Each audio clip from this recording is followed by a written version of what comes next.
Bright lights blinded me as they yanked the bag off my head, suddenly lighting up my world that had been dark for hours now. I was sat at a long conference table. The agents who had just taken the bag were withdrawing back to the wall behind me. At the other end of the long, heavy wooden table was an older man. Sorry about the shady spy stuff. Can't have anyone knowing where we operate, you know. The older man chuckled. Can I get you anything to drink? Coffee, tea, water? My thoughts were racing. Everything about the past day wasn't making any sense.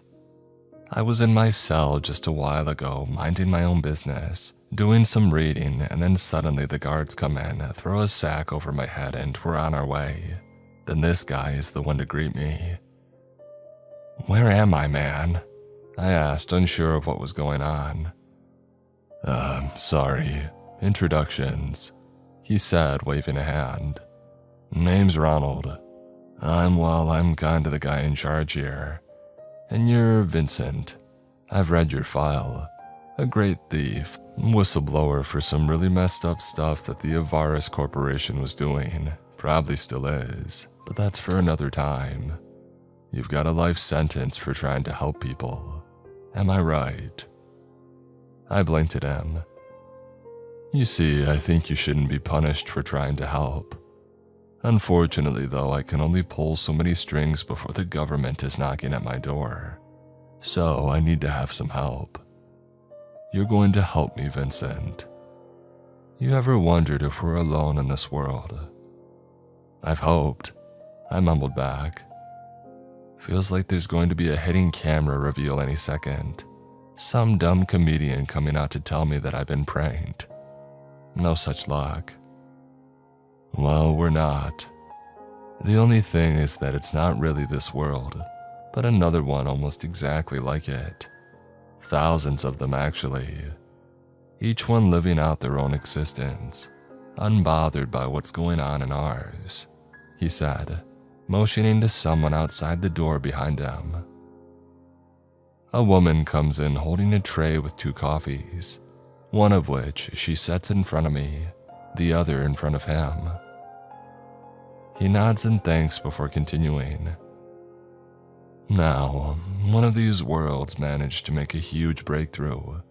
Unfortunately, they were beset by some apocalyptic situations. Now the breakthrough they've made is useless to them, but it could end up changing everything if we get hold of it.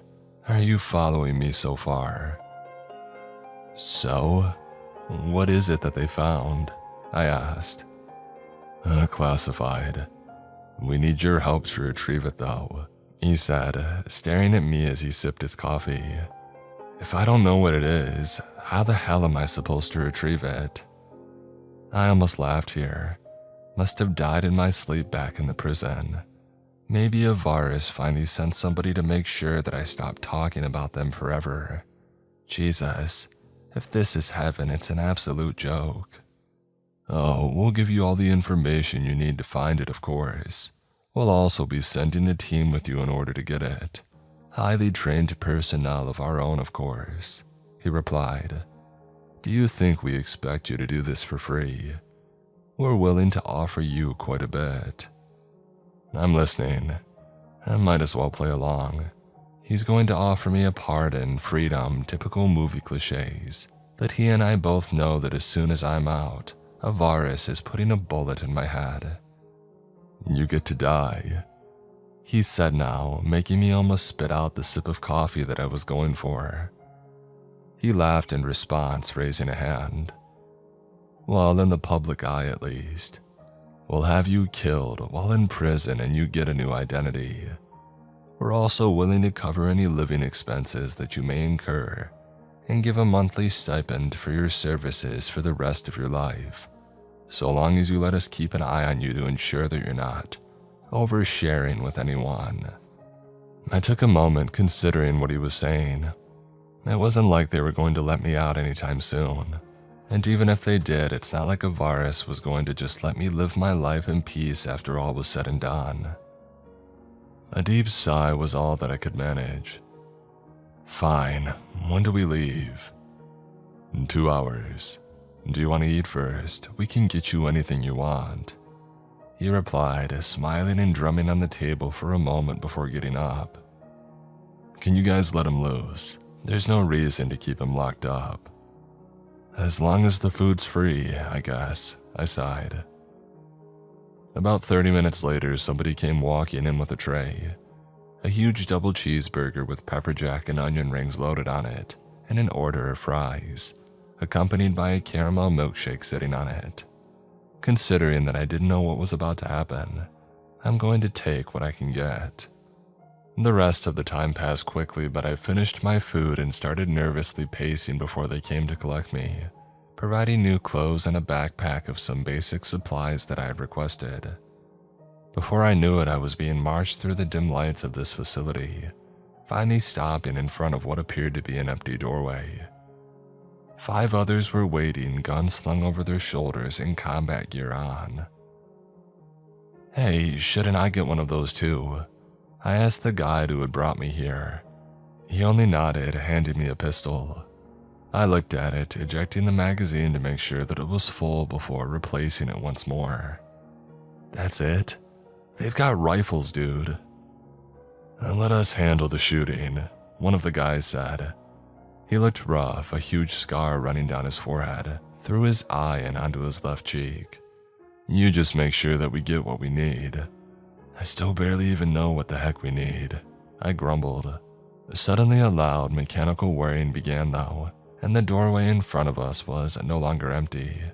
There was a faint purple light coming from it with darkness beyond. Alright, the jump is open, let's head in. You, another one of the soldiers was speaking, now pointing to me.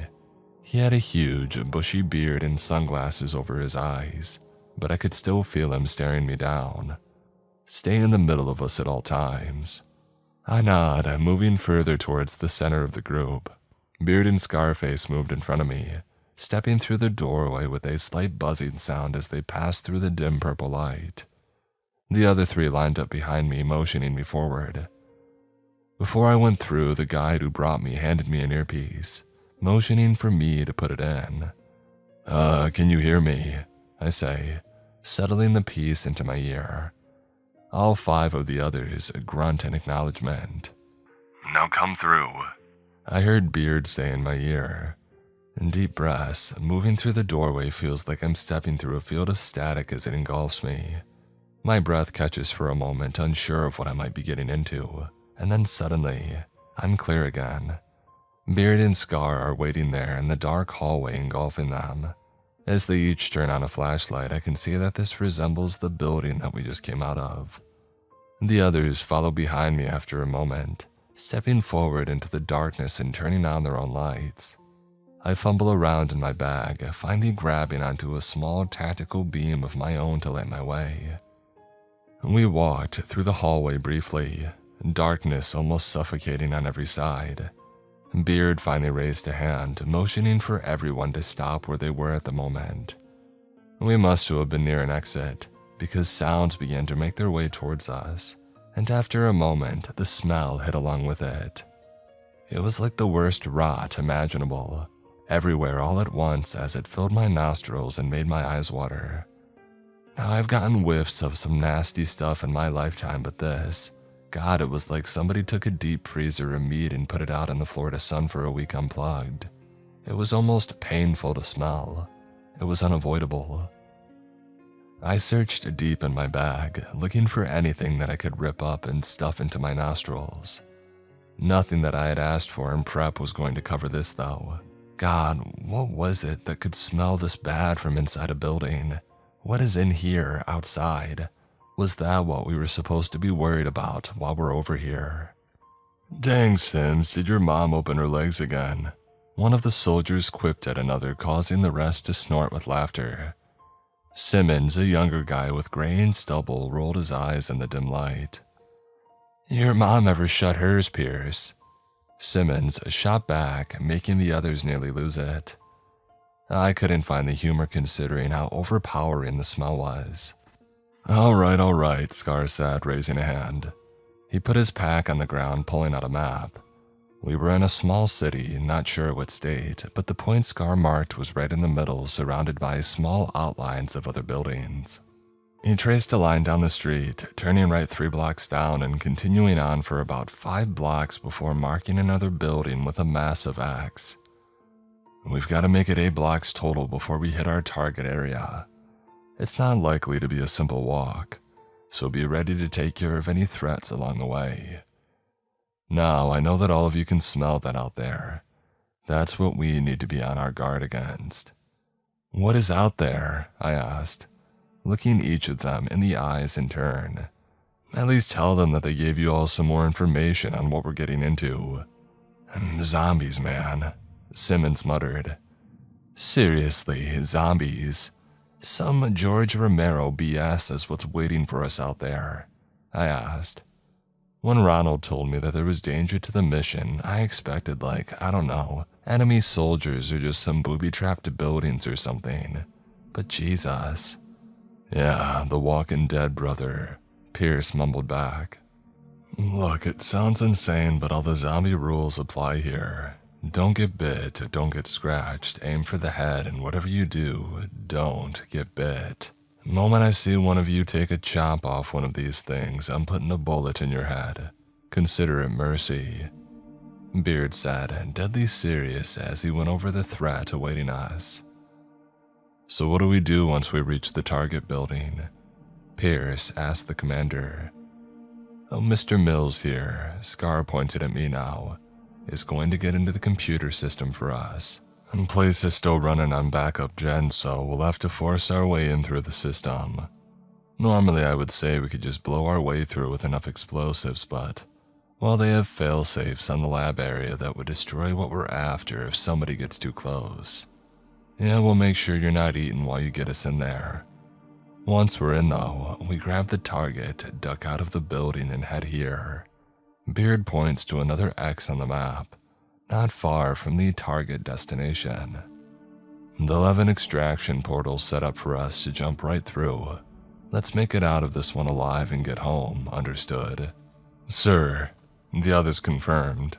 I gave my own, slinging the pack over my shoulder, hefting the gun in one hand and the flashlight in my other.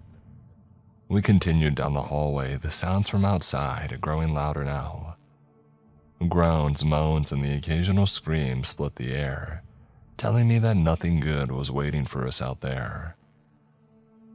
Beard opened the door, giving a signal for everyone to move, and we all filed out one by one, unsure of what would be waiting for us out there.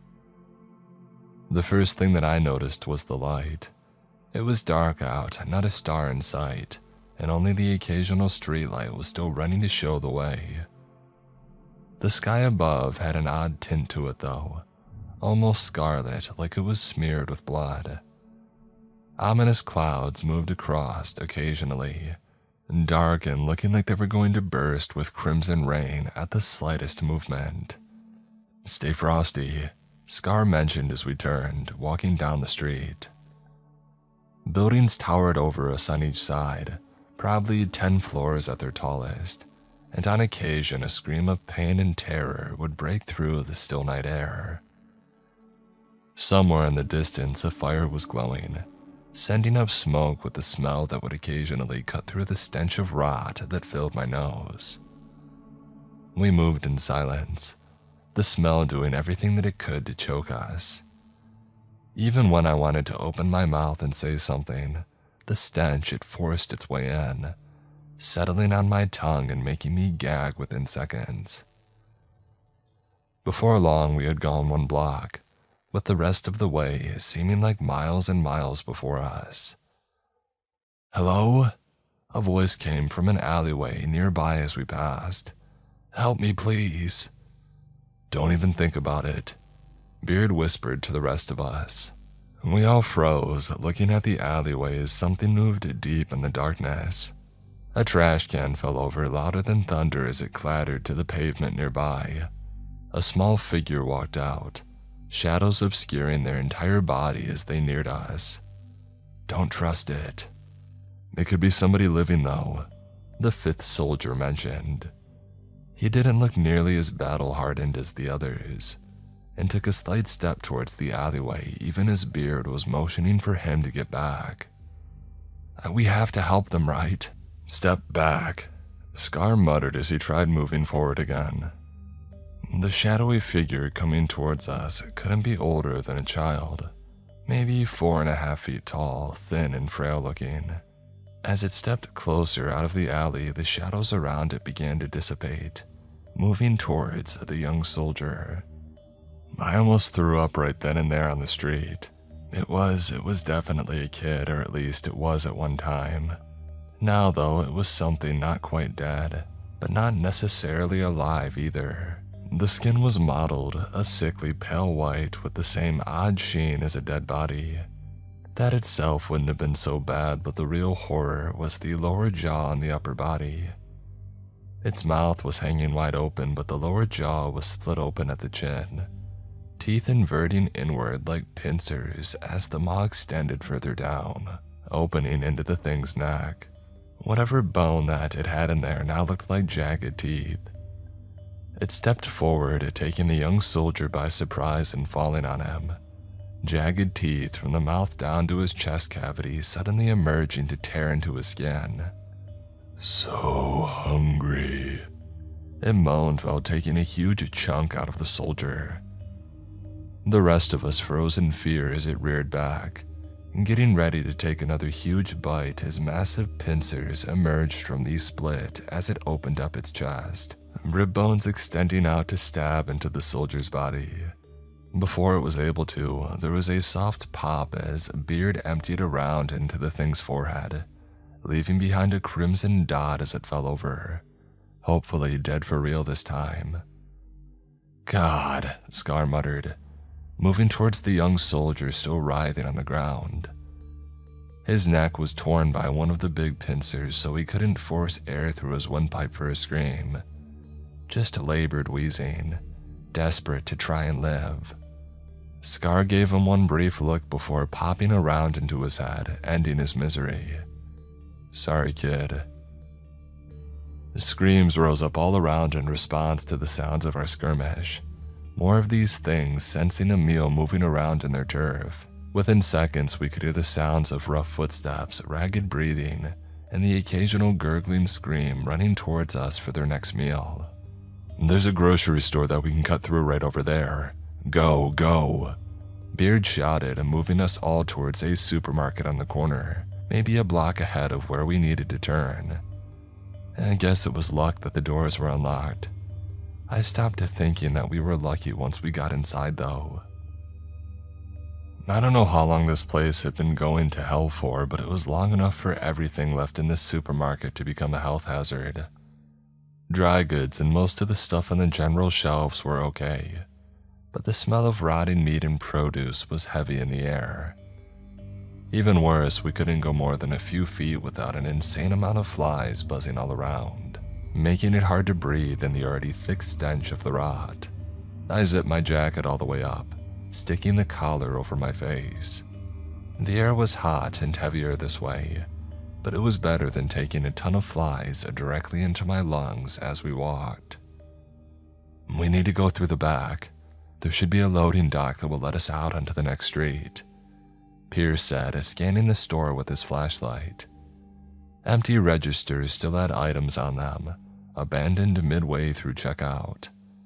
Only the occasional light was on, casting a dim glow over every fifth aisle or so as they flickered. I don't know what happened here, but the scene that was left only told us that it was gruesome. Puddles of blood lined the small aisle in front of the registers, smeared as whatever had left them behind must have gotten up to leave after being turned. Our footsteps echoed as we walked, the occasional squeak on the floor nearly making me jump out of my skin. After everything that I had just seen, I was ready to make my way back to the door that we came through and spend the rest of my days in a cell. Yeah, screw this. Shh. Beard raised a hand, motioning for all of us to stop right then and there. I could hear something moving now despite our stillness, something else over the steady buzz of flies in the air. We moved our flashlights around, the bugs making intense shadows across every aisle and wall in sight as we tried to tell if we were alone.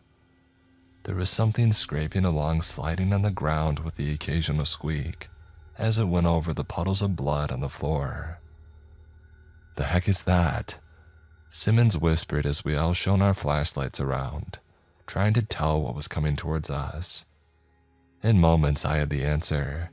Coming from an aisle only a few feet to my right, something was crawling along the ground. Pale alabaster skin shining in the flashlight beam, red smeared on it from passing through puddles of blood. It wasn't just one of the things, but many fused together. It was like they got pushed in too close together, and instead of just crushing each other, they started to meld on a cellular level, dead flesh absorbing more and more of their peers. 3 heads looked at me, lifeless gray eyes staring straight through my soul in the flashlight beam. Each one suddenly opened their mouth, splitting their lower jaw wide, showing a maw with sharp teeth clamoring out as if they were each alive and looking for something new to devour. They let out a horrible scream. I don't know if their windpipes were fused as well, but it was so discordant that it sounded like somebody was blowing on a bagpipe without any sense of knowing how to play it. It chilled me down to my core as it started crawling faster. Masses of legs and arms fused at joints where they shouldn't be, rushing towards us in a mad frenzy. "Run!"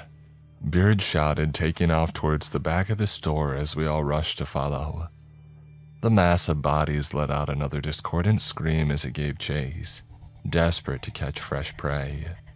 As we passed by the meat coolers full of flies, maggots, and rotten cuts of beef or pork or whatever they had been, this thing burst through the aisles behind, gaining on us like a bat out of hell. I don't know how it was so fast when it looked like a mangled mass of limbs, but it was getting closer, too close. "In here," Pierce shouted, motioning toward one of the swinging doors to the stockroom. We rushed through, Pierce holding the door open until everybody got in. As he let it swing back closed, it hit the abomination, causing it to let out a grunt of pain from every mouth. Before Pierce could follow behind us, though, it pushed through, rearing back for only a moment as the door opened before shooting out a long, spiked tongue that wrapped around his foot. "Pierce!" Simmons shouted, starting to go back for him before Scar grabbed his shoulder, turning him back. There is an emergency exit door ahead, our salvation to get out of this place. We had to move, though. Before any of us could do anything, Pierce looked back, nearly emptying his clip into the creature that still had a grasp on him. More long tongues shot out from the other mouths on it, wrapping around his body as their spikes stuck into his flesh. Before I was able to reel him in, he grabbed the pistol on his hip, putting the barrel to his head and pulling the trigger. His body went limp as the thing staggered forward, throwing itself on top of him and starting to devour his remains. "Come on, out here!" Beard shouted, opening the emergency door for the rest of us. As soon as we were through, he shut it back, grabbing a nearby dumpster and pulling it over the doorway, keeping that thing inside where it couldn't come after us. "I thought you said it was just zombies," I shouted at him, falling back against the store wall. We were in a back alley wider than the others, right next to a small loading dock where trucks could pull in. "That was not a zombie, man." "I don't know what the hell that was. I'm going off the briefing that they gave me," he responded, almost out of breath. "It doesn't matter, though. We're here now. We can give Ronald a butt kicking when we get back, but we have to make it back first." The 3 of us left could only grumble in agreement. Scar and Simmons looked pissed, and I can't say that I blame them. When it comes down to it, though, we only have one way out of here. "Fine, let's keep moving," Scar mumbled. We kept going, moving as quickly as possible through the alley and onto the street now, traversing the last few blocks towards the building that was our target. With any luck, we could get in and get out. Luck wasn't on our side, though. When we finally made it, I could see that our target wasn't an ordinary building. 10 stories at least, with a big sign outside that said, Avaris Corp. Unbelievable. Nobody told me that these people would be here too. I mumbled, looking at the huge, heavy glass doors with no telling what was beyond. Yeah, they've got their hands in everything no matter what universe you're in, Beard mentioned, moving up to the doors and testing them. To our surprise, they gave almost immediately. No locks, no blockade, and nothing. Seems a little convenient, I mumbled. So, where do we need to go in here? Sub-level 3, Scar mentioned. Moving in first, gun raised at the ready for anything that may be waiting. You gonna be able to get us in? I nodded. And depending on what's guarding it, it shouldn't be an issue. Good then, let's move, Beard said. Simmons let me into the building before following up the rear, keeping his gun up for anything that may come our way. At the other side of the lobby was a wall of elevators, though if they were running was a different question. A light flickered somewhere off to the right, leading down another hallway with a sign marking stairs somewhere along the way. We pushed the button on the elevators, but no light came on. After waiting a moment, we realized that we were going to have to take the long way. I hate the stairs, Simmons grunted as we went along. The stairwell was curved and narrow, ensuring that we had to go one at a time single file to descend it. It was going to be cramped, and if somebody attacked in here, we were more likely to hit each other with friendly fire than we were to hit whatever might be attacking. Run, don't fight. Beard nodded as he went down. Footsteps echoed loud on the smooth concrete as we descended, blinking red lights the only thing to illuminate our way. Somewhere far off I could hear a scream from one of the creatures. Whether it was one singular like we found first upon arrival or one of the amalgamations though, I don't know. I hope it's the former. After a few minutes of walking, we finally made it to a door marked S3, our destination. When we entered, we could sense that there was something amiss. Glass was broken on the floor with a red emergency light blinking in time with a blaring alarm somewhere deeper in. The main door was ripped from the hinges, a keypad next to it rendered useless. Guess I won't need to get us in, I muttered, somewhat relieved. I could hack systems back home, but God knows if they were going to be the same in this universe reality. Now that I think of it, I was sent here with no guarantee that any of my knowledge would transfer over. Kinda bad planning on their part. We head through the door, lights shining off all white walls, interrupted by the occasional glare of red from emergency lights on the ceiling. I started to grow uneasy when we passed by the unhinged door lying on the ground. There's no way that something human could have done that. Even a truck wouldn't have been able to tear that thing off and get it this far away from where it was supposed to be. Whatever it was, I'm hoping that we don't end up running into it. Hallways twisted and turned as we followed them, trying to find the right door.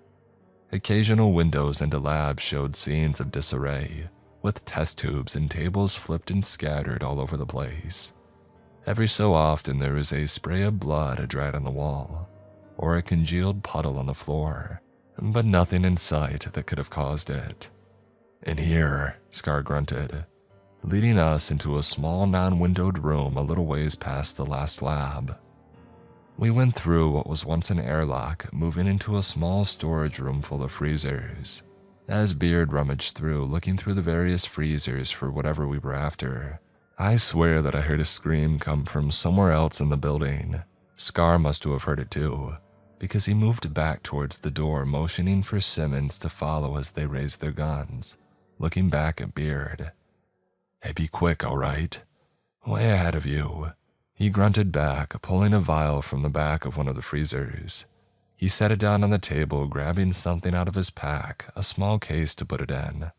As the vial snapped into the container, a loud roar echoed through the empty halls of the facility. Ah, crap. What was that? Simmons whispered. The roar came again.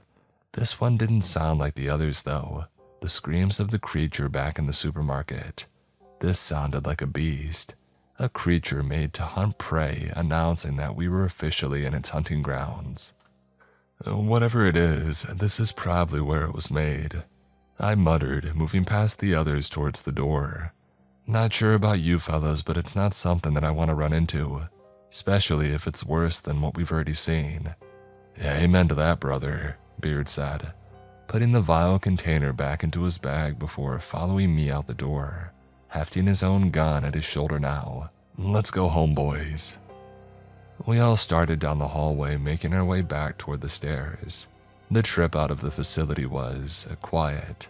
I honestly thought that we were going to make it out without any issue, go down to the extraction point and be home free. But I've got to stop assuming these kind of things. Scar was on point, leading us up the stairs when the thing had attacked. I don't even know how far away it was or, well, what the hell it was. All I know is that Scar was here 1 second, light shining forward and gun at the ready. The next moment he's being hoisted up over us with huge tendrils of red piercing through him, lifting him up forcefully as they tore through his body. Get out of here! Scar shouted at us as we gawked at him. I felt Beard shove me from behind, moving me closer to the door. Whatever was holding onto Scar was further up on the stairs above. He desperately tried lifting his gun to fire at it, but before he could get off a shot, the tendrils looped back around, stabbing through his torso again before tearing him clean in half at the midsection. It tossed him down the middle of the stairwell as we ran past, the life draining from his eyes as he fell.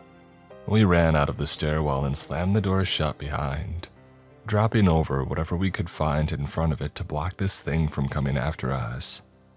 Rushing to the front door as we threw them open, and walked out into the street only to find that the sky above had opened up, pouring down rain that was now flooding the streets. That's not helpful at all, Simmons asked, looking both ways up and down the street. Our extraction point was a few buildings down to our left, right across the road. It doesn't look like we're going to be able to get there while staying dry, though. Lightning suddenly flashed, illuminating the dark city around through the rain, with a loud boom of thunder following only seconds after. That might work to our advantage, I said, noticing the smell of rot was much less intense now that the rain was covering it. With any luck, this could cover our movement. Maybe those things didn't like being out in the rain. Wishful thinking anyway. I pulled the pistol from my waistband, preparing for what may be ahead of us. All right, it's a yellow building that we're looking for. It's an electronics store. Our extraction point is the door leading into their inventory room. They're going to open the portal there, Beard said, staring Simmons and I both down. Head straight in. Hopefully the portal is already open, but if not, we use that as base camp until it does. Whatever we do, we make it back home, okay? We nodded in return, though I could tell that Simmons was on the same hopeless wavelength that I was. Either way, we had to do what we could. Rain pounding the pavement around us, we headed out to the street, ready to make the run to safety. Talk about bad timing with the storm. The wind was howling, more lightning and thunder coming along with it. I was drenched to the bone within seconds after we had stepped out, barely making it through the doorway before the wind blew heavy rain right inside at us. Water flowed into the sewer grates all around us, already starting to flood the pipes below. Thunder struck at the same time as the window above us broke, glass shattering everywhere and falling around us mingled with the rain. We kept running, barely taking a second to look back as something dropped to the street behind us, letting out a massive and angry roar. I was unfortunate enough to look back right as lightning flashed. This thing was huge, at least 10 feet tall, and perched on all fours on the street as rain fell all around it. The thing was, well, I think it was human at one time. The features on the face appeared human-like, with a clear eyes and nose and, I can't necessarily say mouth because there were no lips of any kind. It looked like the skin just split, showing off hundreds of needle-like teeth lined and smiling. It was long and lithe, pale flesh shining as the rain dripped from it, totally bald with no clothes on either. It was on all fours. long fingers holding it up while what appeared to be a tail with a huge stinger at the end curled up at the ready above it. I couldn't tell very well in the brief light that I had, but its eyes appeared a clear blue, and I could swear that it was sniffing us out as the rain fell around us. I turned away, just willing my feet to pump harder against the pavement as I ran, desperate to get away from whatever this thing was. Unfortunately, it seemed that most of our luck had begun to run out. The thing behind us let out another roar, and from nearly every building all around, the undead began to pour out, not a care given to where they were jumping to, falling from windows and running out of doors with loud crashes that made the thunder seem like a murmur. "Oh God," I mumbled, desperately breathing to keep the oxygen flowing in my veins. Sitting in a cell for years now had me out of shape at this point, opting to rather read and sleep than work out in the prison yard. I was never much for exercise in the first place anyway. Now I was regretting that though, my lungs screaming as we ran. I could hear this thing behind us, and I looked back against my better judgment. I thought the hordes of zombies falling to the street around us would keep it from getting too close too quickly, but it had the same idea. Instead of walking on the street, it was jumping over the tops of cars and onto the sides of buildings, sticking to them like a spider as it came closer to us. I was doing all that I could just to dodge any of the undead now baring their teeth at us, barely able to keep up with what was happening as is. Before I knew what was happening, Simmons had shoved me out of the way as the big creature came down, the stinger tearing through his abdomen, where I had been only moments before. "No!" he shouted as blood gushed from his mouth. He held a hand over the wound, using his other to spray the creature with bullets.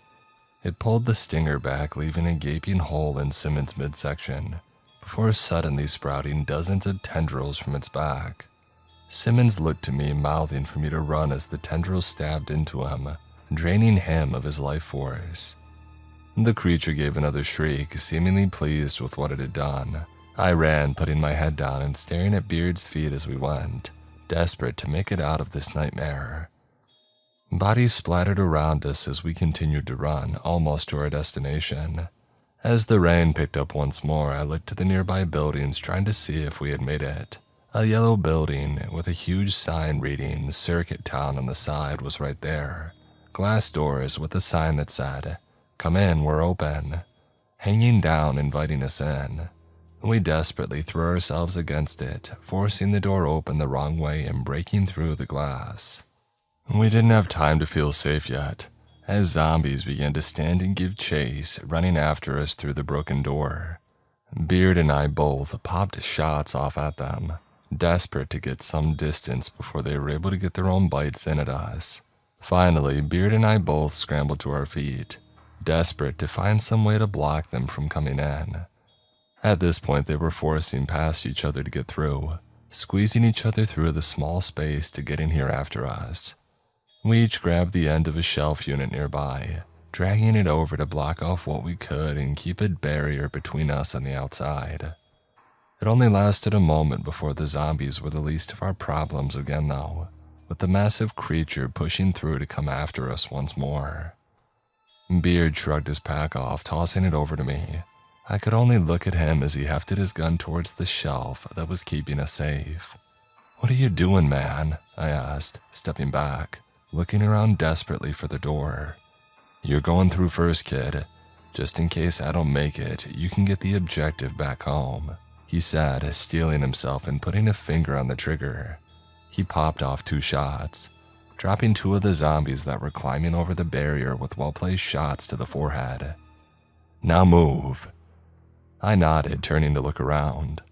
I headed towards the back of the store past aisles of DVD players, televisions, radios, and printers, searching for anything that could lead us back home. I finally saw it. A door set into the back wall. Just in time as I heard the shelves guarding the front door suddenly go flying into the sidewall, pushed aside by the creature as it started ducking through the broken doorway. "It's here, I see it," I shouted to Beard. He popped more shots off, hitting the creature right in the forehead but doing nothing to it. It absorbed the bullets like they were nothing, not a good sign. As I neared the door, I sensed something that wasn't right. It looked plain, and as I pushed on it, swinging the metal in on double-sided hinges, nothing happened. I didn't feel that electric charge, it didn't emerge in my own dimension, nothing. We were still here in the electronics store surrounded by the undead and whatever this thing was. I turned, shouting again. "No good, portal isn't open." Unbelievable. I heard Beard mutter under his breath before popping more shots off.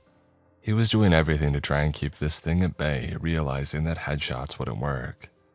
He tried to take out the kneecaps, but to no avail. It just kept inching towards us on all fours, like a giant cat stalking prey as it made it even closer. The stinger over its back began to curl, brushing the rough tile on the ceiling as it bobbed, getting ready to make the stab at whichever of us looked easier. "Any backup ideas?" I asked. "Just hold until they open that door," Beard grunted back. He fired again, center mass this time, but to no avail still. He pulled something off his belt, and it took me until he raised it to his mouth, biting off a pin to realize that it was a grenade. He tossed it at the thing, pushing me backwards and slinging the door closed behind him. I barely had time to think before the boom rocked both of us, sending the door flying inward and knocking us both backwards. The thing roared, angry at the pain that it must have caused. Despite the explosion, though, I could still hear it coming closer as even more zombies poured in through the door behind it. "Come on, open the door," he shouted, punching the air and struggling back to his feet. My ears were ringing from the blast, but I struggled to mine as well. I felt woozy, uneasy as the smell of rot began to pervade this place again. When are they going to open up that door? We got what we came for, but we can't get it back home if they don't bring us back. I really don't want to die here, come on. Suddenly, a purple light began to pulse from behind us, the other side of the small inventory room. Did we have the wrong door? Did they have to make a last-minute change? Either way, Beard and I shared a look, understanding that our extraction point had changed by at least a few feet. But there was our way out, finally. We both started to run as the creature burst through the door behind us. I dove through first, landing almost face first on the ground on the other side. The pack landed beside me, clanking as the vial container inside had rustled around.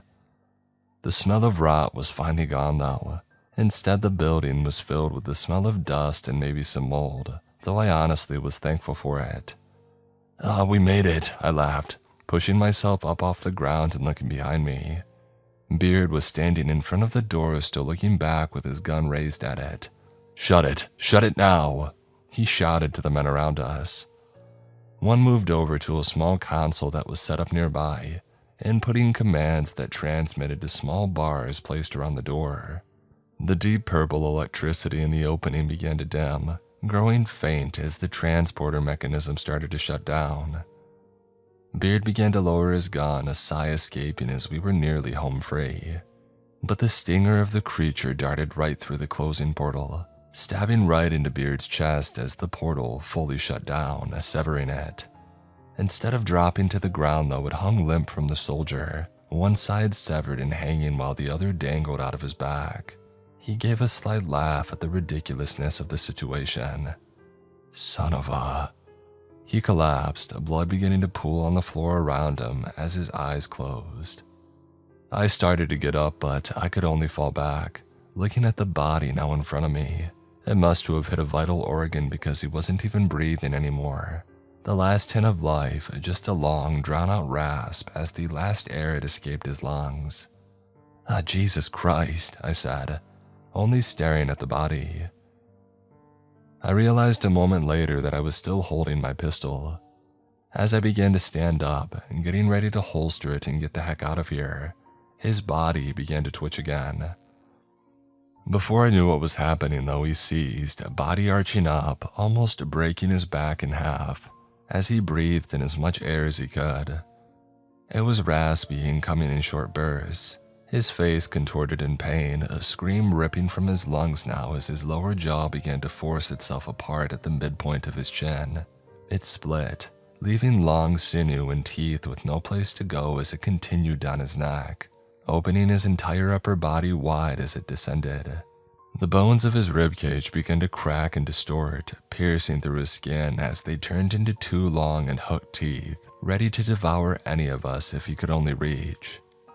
I don't know if it was exhaustion or respect for the man who got me through this nightmare ordeal, but I decided that it needed to be fast. Raising the pistol, I popped 2 shots in his head just to be sure, and within moments his body ceased seizing, falling back limp on the ground as the pool of blood began to grow, seeping further out on the smooth concrete floor. The agents with us didn't say anything, only offering to take my gun as one guided me through the doors, back towards a waiting car that would take me back to their HQ. Once I get there, they'll probably debrief me, asking me what had happened to the rest of the team that was sent, and I'll tell them all about it. Not much sense in keeping a secret about any of this anyway. Whatever is in this bag, whatever they sent us in thereafter, I hope that it was worth it. I'm going to get my freedom now, but I don't think I'm ever going to be free of what happened over there. Whatever Varus is doing here, well, I'm glad it didn't turn into that. I must have barely scratched the surface when I blew the whistle. Guess it's time to start thinking about where I want to disappear to. Definitely not a big city, not after all of that. Maybe the countryside, maybe the mountains.